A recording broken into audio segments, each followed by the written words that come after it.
Some people view that as thoughts of regret. What do you regret? I don't view it that way. I view it as it's avoiding regret. What are the things that I can identify that really matter to me that I could start doing now so that I don't end my life not having done them? So I mentioned the scholarship that I want to set up, and I've started funding that earlier this year. What would you say is the one that's the most overlooked for the life plan that tends to have the biggest impact, Phil, once people dive in with you to go through it? That's a tough one because I think it's a unique thing for each individual.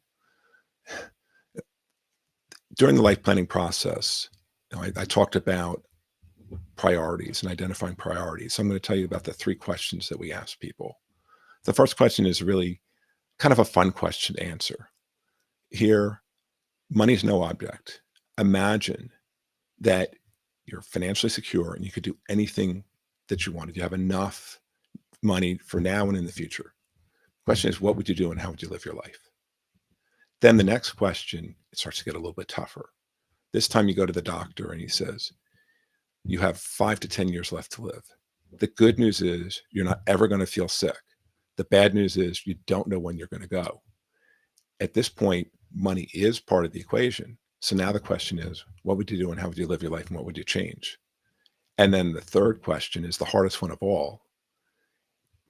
This time you go to the doctor and you get the unfortunate news, today's the day. It's your last day. And the question isn't, what are you going to do? It's, what did you not get to do and who did you not get to be? And some people view that as thoughts of regret. What do you regret? I don't view it that way. I view it as it's avoiding regret.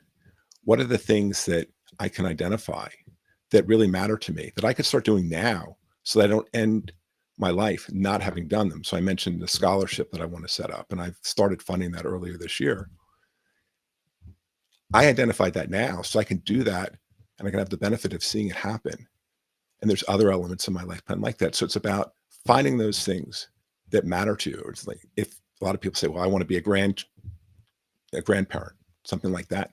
Obviously we can't control that. If something happened to us before our kids are old enough to give us grandchildren, then that didn't happen. So what can you do instead? You can have the best possible relationship with your kids until then. So that way, at least you enjoy them, you get to experience them so that you're positioned to be that grandparent and to have that time with your grandkids. But in the meantime, you're not just sitting there regretting that it didn't happen.